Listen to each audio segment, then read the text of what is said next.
ઘણા લોકો એવું કહેતા હતા કે ગુજરાતમાં ત્રીજી પાર્ટી ચાલતી નથી, ત્રીજી પાર્ટીનું અસ્તિત્વ નથી, ત્યારે આજે આ ત્રીજી પાર્ટી જે છે એ આજે ગુજરાતમાં નંબર 1 પાર્ટી બની ચૂકી છે। ગુજરાતમાં ભારતીય જનતા પાર્ટીના અભણ નેતાઓ અને જે નેતાઓ ભણેલા ગણેલા છે પણ અભણોની જેમ વર્તી રહ્યા છે, આ તમામ લોકોએ શિક્ષા અને પરીક્ષાને વેચી નાખી છે।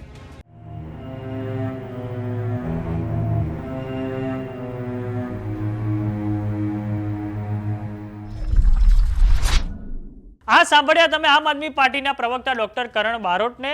તેમણે જ્યારે આજે વિસાવદરના એમએલએ ગોપાલ ઇટાલિયાએ વિધાનસભામાં ધારાસભ્ય પદે શપથ લીધા છે ત્યારે કહ્યું છે કે આ ક્ષણ સમગ્ર આમ આદમી પાર્ટી માટે ભાવુક ક્ષણ છે। જેવી રીતે આમ આદમી પાર્ટીના અધ્યક્ષ ઈસુદાન ગઢવી, સંગઠન મહામંત્રી શ્રી મનોજ સોરઠિયાએ દિવસ રાત જોયા વગર પાર્ટી માટે કામ કર્યું છે, આ એનું પરિણામ છે। પાર્ટી કાર્યકર્તાઓની આ જીત છે। લોકો કહેતા હતા કે ગુજરાતમાં કોઈ ત્રીજી પાર્ટીની જગ્યા નથી, ત્યારે આમ આદમી પાર્ટીએ આ ધારણા ખોટી સાબિત કરી દીધી છે। તો આ સાંભળો આમ આદમી પાર્ટીના પ્રવક્તા ડોક્ટર કરણ બારોટને। નમસ્કાર, સૌને મારા રામ રામ। આજે વિસાવદરના ધારાસભ્ય શ્રી ગોપાલભાઈ ઇટાલિયા આજે વિધાનસભામાં શપથ લેવા જઈ રહ્યા છે, ત્યારે આ સંપૂર્ણ આમ આદમી પાર્ટી અને મારા માટે આજે એક આ ભાવુક ક્ષણ છે। કેમ કે જેવી રીતે આમ આદમી પાર્ટીના પ્રદેશ અધ્યક્ષ ઈસુદાનભાઈ ગઢવી, સંગઠન મહામંત્રી મનોજભાઈ સોરઠિયા, જેમને દિવસ રાત જોયા વગર આમ આદમી પાર્ટી માટે જે કામ કર્યું છે, આજે એનું પરિણામ છે।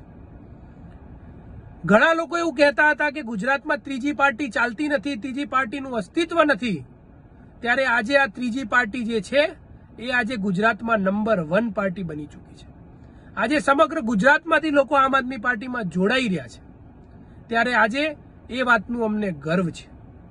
ત્યારે ખરેખર જો તમારે લોકો માટે કામ કરવું છે, જનતા માટે કામ કરવું છે, તો જનતા તમને સમર્થન પણ આપે છે।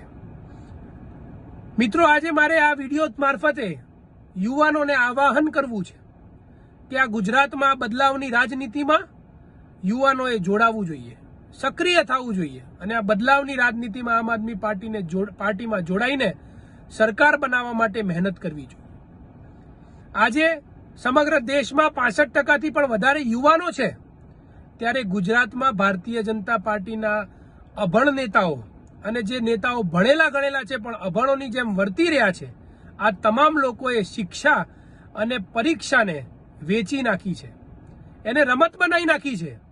આજે સંપૂર્ણ દેશમાં અને ગુજરાતમાં યુથ જે છે, યુવાનો જે છે, એ રાજનીતિમાં સક્રિય થવા જરૂરી છે। યુવાનો એ ભવિષ્ય છે, પરંતુ આજની રાજનીતિનો સૌથી મોટો પ્રશ્ન પણ છે। આ સમજવા માટે ભારતીય જનતા પાર્ટી વિફળ રહી છે, નિષ્ફળ રહી છે। ત્યારે આજે આમ આદમી પાર્ટીના ધારાસભ્ય ગોપાલભાઈ ઇટાલિયા, એક યુવાન જેમને ગુજરાતની રાજનીતિમાં બદલાવ લાવવાની શરૂઆત કરી છે, સમગ્ર ગુજરાતમાં જ્યાં પણ લોકો કામ નથી કરતા ત્યાં એક જ ડાયલોગ વપરાય છે કે કામ કરો નહીં તો વિસાવદરવાળી થશે। ત્યારે આજે એક યુવાન શું કરી શકે છે આજે આપણે સૌએ જોયું છે। ત્યારે આ વિડીયો મારફતથી ગુજરાતના અને તમામ દેશના યુવાનોને આહ્વાન કરું છું કે આવો આમ આદમી પાર્ટીમાં જોડાઓ અને આ બદલાવની રાજનીતિમાં તમે સૌ અમને સહકાર આપો, એવું આપ સૌને હું આમંત્રણ આપી રહ્યો છું। જય જય ગરવી ગુજરાત, જય હિન્દ।